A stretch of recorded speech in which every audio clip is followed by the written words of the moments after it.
Well, good evening. The Who's today in Sydney, New South Wales. There was a picnic meeting at Bong Bong, of course. And what about a few people at Bong Bong? Um, but only the 11 usual suspects turned up at Hawkesbury. 11. It's a great industry, this horse racing industry in Australia, isn't it? If you told anybody, oh yes, oh well, just have 45 minutes on the expressway outside Sydney, the races are on today at Hawkesbury. Oh yes, isn't it wonderful? Yes, we run racing. How many people and how many participants, have punters do you get up there? Oh, we get 11. 11,000. That's a lot of people. No, we don't get 11,000. 1,100. Oh, 1,100. No, we don't get 1,100. 11. We get 11 people turn up. There's 11 there, and sometimes the 11 people don't have a bet. You get 11 people to the races. Oh yes, well the TAB, it runs racing now. All the race clubs signed on the dotted line. We've only got to sign a 99-year lease to let TAB run racing. They're running racing. Everybody knows they are. The game's fly blown since you let the TAB take over. But one good thing about it is you've only got 92 years to go, and you'll get it back off them. You'll get it back off to the TAB. You'll be all broke by then, of course. 11 people at the race. There'll be 11. Might be 9 tomorrow. 9 people tomorrow at Gosford. 9 people go to the races. Oh, gee whiz, we're really going well. Now the first race here. There were 4 runners in the first race. This was a city meeting. An Australian Turf Club meeting transferred to Hawkesbury while they build this gigantic stand at Randwick where 11 people can go. It's a myth, isn't it? First race. And what about the screen prices here today? They're like fancy, all the mugs betting with the corporates and what about the tab, the fixed odds, the tab, they're just robbing all the mugs blind. We're standing up there betting the worst figures you've ever seen. They said there was 111.3 on the screen today. There was only 101 and no one wrote a bet. You couldn't. This is what you could have got. Don't you worry about what you could see. Of course, in this first race, there were 4 runners, as I say, and David Payne had 3 of the runners, and he managed to get one of them past the line, over the line first. And it never had a name. It was the rank outsider of the field. These were the fluctuations. Number 1 was $4.60 out to $8. The winner, Queen Pin, it went from $6 out to $8. Went up evens turn 17 into $1.80, back out to $2.20. You never saw that. The best luck was $2.05, $2.20 given on the fence. Started $2.10, and you wouldn't have seen $3 Devil's Miss. It was $2.50 out to $3, back into $2.90, and it led all the way on the fence. Queen Pin it was fly blown. No one had a bet in the first. In the second race, this was won by. Now, who did win this race? Yes, it was won by Sting. Now, you wouldn't have seen the Sting, the fluctuations. $6 was given about. Sting was easy to get $6. I think if you're sitting anywhere, you might have seen $5.50. It started $5.50, hard to get, but $6 was bet. And on the screen, they said 108.8. No, there was only 100 in the marketplace. Number 2, for instance, I think they might have returned about $3. Hawkesbury. It was $3.50 begging. You couldn't give it away. Loophole, but by the same token, it was labelled at one stage at $3.30. So I shouldn't say that, but it was $3.50 unlabelled at the death. It was a stablemate of Loophole. Mr. Waller had the pair. One led on the fence and the other sat behind on the fence, and he ran second and third. The winner Sting sat outside Loophole, who led. It went up 5 to 4, $2.25 Loophole, got out to $2.60, only started $2.30, and as I say, it was very hard to lay some of the runners in this race, especially Hawkesbury at the death when it got out to $3.50, and that was about the race. As I said, Sting sat outside Loophole, Hawkesbury sat in behind them. They ran first, second, and third. The other runner that was in the market was Savasha. It opened up $4, got out to $8.50. back into 7.50, back out to 8, and the other runners didn't have a price. Race 3, there was 104 on the screen, only 98 in the marketplace, and this race was won by Ward. And I think it might have been like the first race. There we are, the only place that you don't know in Australia. You could be any, of course, you can be in any TAB, you could be at home, you can be in a club, and you know they're racing, and there's volume, and you can hear the starter say, yes, they're about to jump here at Hawkesbury, and away they're racing, and you know what's happening. But at Hawkesbury, we're all standing there, and they go a furlong before anybody. Then you look up at one of the TV screens. Oh, they've got a furlong, and we of course pull the prices down, and we're the last. There was no broadcast. I think it might have been had the same thing happen in the first or the second race. Isn't the track a wonderful place to be? It's maggotless. Anyway, there was a runner in this race who was backed, all conquering. $13 I gave, $12. It started $10. It went out with a big lead at one stage, led me about 5 or 6 lengths, with Horseman Mobin on the winner, Ward chasing. He wasn't chasing, he was just riding along under his own steam, and sitting behind it was Wimpole Street, and on the fence, the favourite, who didn't have a price. Talking about Pipette, they ran first, second and third. Winning the race was Ward. The leader finished up running second all conquering. Pipette ran third. Fourth was Wimpole Street, and the other runner in the market, which was very well backed, Rapidus, who had every possible chance, beaten 7.4 lengths. It was $8. You wouldn't have seen that. It was $8 into $5, Rapidus. Wouldn't have won if it cut across the middle. It's not worth a zack. And as I say, Ward, it was hard to lay Ward. It went from $3.50 out to $4. Suppose if you gave the $4 was layable, but what about the favourite, Pipette? It didn't have a price. They returned at $2.60, try $3. It was $3 begging at the finish.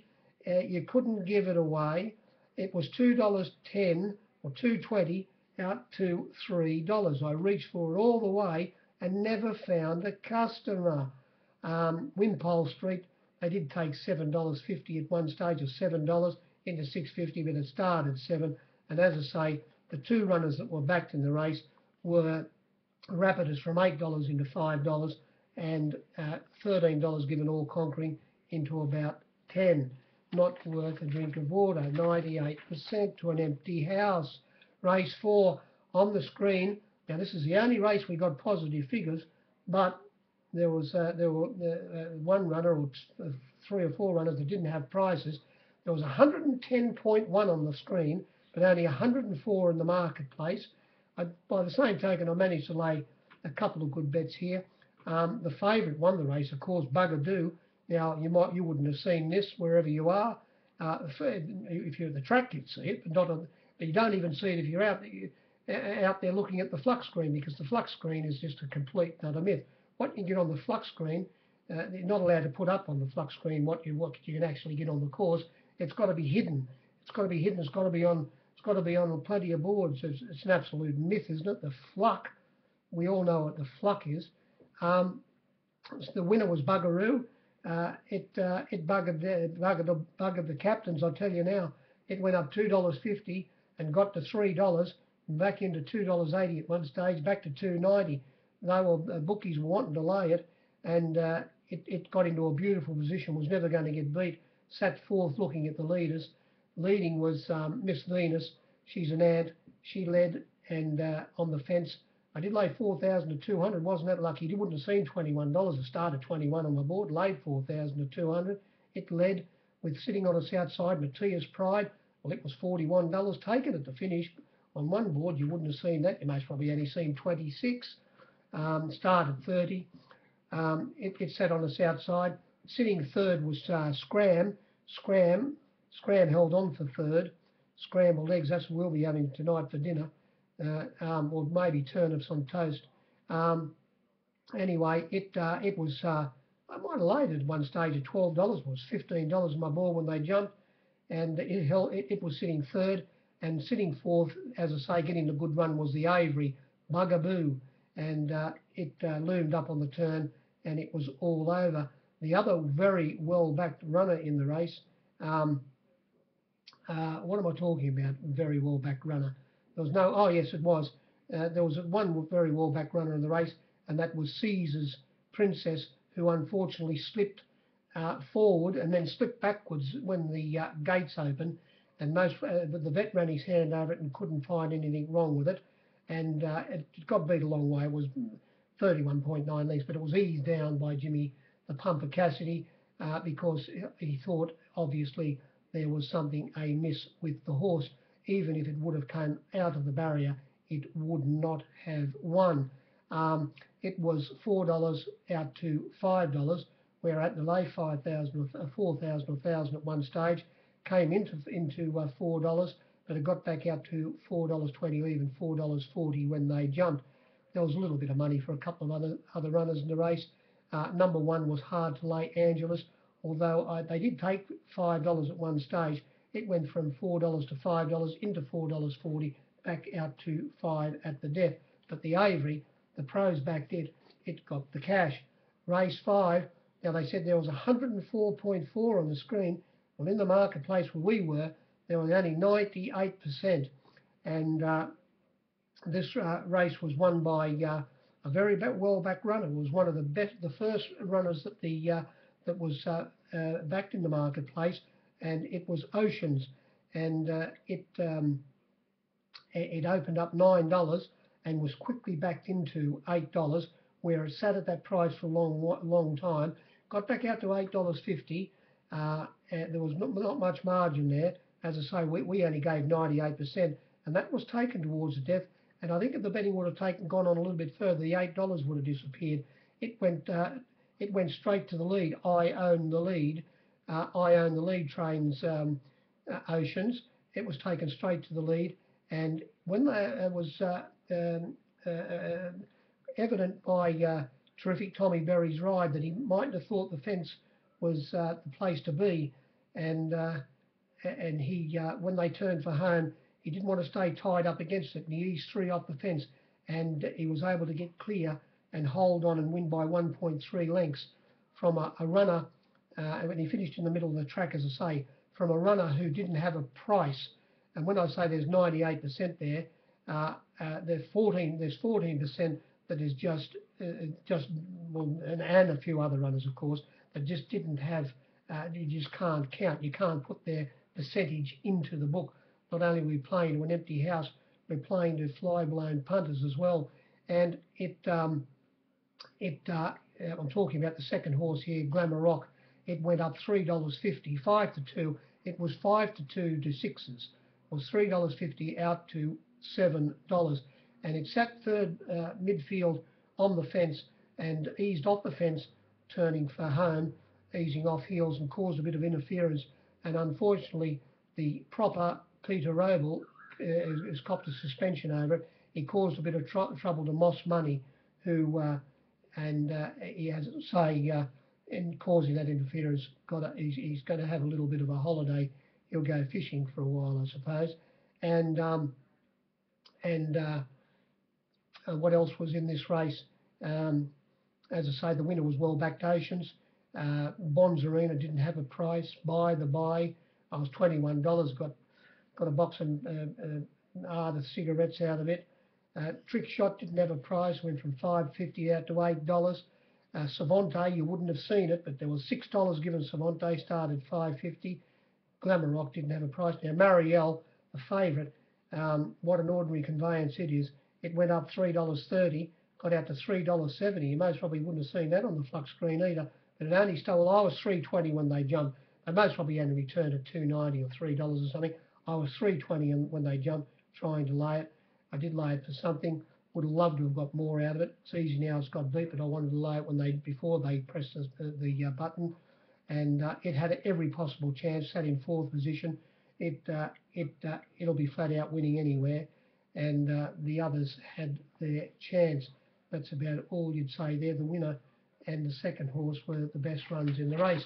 Then we got to race 6, and on the screen it said 105%, but in the marketplace there was only 96, and the Avery got the cash. Gullible. This was a huge difference to me.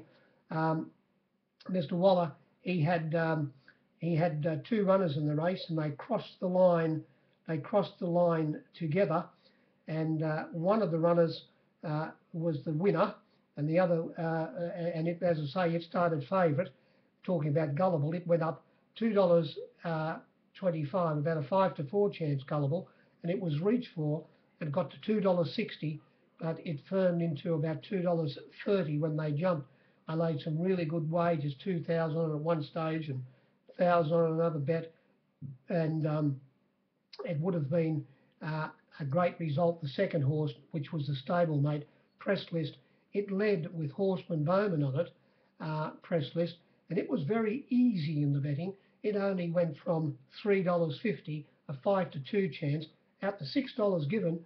And as I say, we only gave 96% here. Cooey, not a punter in the joint, and it got out to $6, back into $5.50. Why wouldn't it come back into $5.50 when you're only giving 96% and not laying runners at all? And it led, and I was quite happy in the run. With it leading and sitting on its outside was More Precise. It was a $41 chance. You most probably only think it was $26, but it was $41. Corey Brown on the winner, Gullible. Well, when Oceans won, of course, the previous race, it made Gullible's form look very good, because both of those runners were wind affected when they ran at Kembla last start, where Oceans beat Gullible, and so with Oceans winning, Gullible's chances in this race were enhanced. So when they turned for home, as I said, getting back to the run, I was quite happy with Press List leading, and it started to hang slightly under pressure on Horseman Bowman, but there was only one place for the winner to go, Gullible. It couldn't, coming down the side, get around, ease back and go around the horse sitting on the leader's outside, More Precise, and he was left, and More Precise was still on the outside of the leader turning for home. There was only one place for the winner to go, Gullible, where I thought the ground was a little bit inferior, and that was on the inside, and Corey Brown, the perfectly balanced, beautiful rider that he is, and when you see the head-on with the second horse hanging, Huey was half side saddle. He was high, but still getting plenty out of it. He only went down by more or less a long neck, about a neck, and he got up on the inside, the Gullible, and was able to beat him, and they ran away from the others. The other runner in the race that, it sat in fourth hole, that was very easy in the market to finish up running third, Pink Argyle. It went from $5 out to $11 when they jumped. It most probably is only returned about $9. I was $11 when they jumped. It and the second horse, the second and third horses didn't have prices, more or less, and the winner was very well backed. There was one other runner very well backed in this race, which I stood for plenty, and that was was number 2, Catalina. It went up $6.50, which I thought was skinny odds. Got out to $7.50, but it was poleaxed by one of the pros, and it was into, at one stage, $4.20 or $4.40 at the very, very best. They killed you for the 13 to 2 and the $7, $6.50, $6, the $5.50 and the $5 and $4.60. I laid at all those prices, standing it for plenty of money. But I did, after laying the favourite for a good bit of section towards the end of betting, I did reach for it again and got it back out to $5, which it started on my board. It's most probably only returned $4.20 or $4.40. I was 5 when they jumped, and unfortunately it missed the kick, but I don't think it would have won even if it would have jumped. And that's about all we'll say there. Then we came to the last, there was 10 less in the marketplace here. Don't worry, I'll tell you that I'll go through this race and I'll tell you what the fluctuations really were. There was 108.8 on the screen, but in the marketplace there was 10 less. There was only 98. Now the winner, Leicester Square, who sat 3 wide all the way, it went up 650, got to 750, back into about $6. Very hard to get even 550 at the death. The second horse, Colonel Light, who led on the fence and was able to control things and have a very easy time up in front. It opened up $7, got out to $9 at one stage, $8.50, plenty of it. It only started $7. Quick Peak, it never had a price. It went from $4.40 out to $5.50. The next runner, Speed on Ice, I did lay 2,100 first bet, but it was $21 out to $31. Now the next runner, of course, this is the runner where it was no good. We say there was only 98, but there was 15% missing here, which it didn't have a price. I reached for it all the way, and you think I could lay it? I couldn't get cooey. You say, would the owners of Fetty please step forward? And no one stepped forward, of course. Fetty was $4.40. They returned it $5.50. I was $6.50 when they jumped and couldn't strike it for one Oxford dollar. No, there wasn't an Oxford for it. And it was $6.50 on my board. It was held up a little bit, not fully tested, but still wouldn't have won if it had a clear run. Now, as I say, it got to $6. It was $6.50, unlayable. Number 7 in this race was blended, didn't have a price. It went from $12 to $19. And you wouldn't see that. The next runner was Angel's Destiny. I was 101. It went from 31 to 101 when they jumped. Never got anyone to say an Oxford scholar on it. The next one was Man's Eater. It fluctuated about. Bookies were more or less hoping for it, I think. It went from $10 out to $13, back into, they returned, I think, $9. And I was $11 when they jumped. Prince Christian, I think it flucked $21 all the way. I got a good bit of section out of this horse at $31. How was it going to win? Started 26 on my board. The next runner, Change, well, I was $81 when they jumped. Most probably only returned about 51. And Fluctuations, I was $151 about it when they jumped, and I might have got another packet of other cigarettes out of it. So what you actually see and what you can get are two different things. Seldom things are what they seem.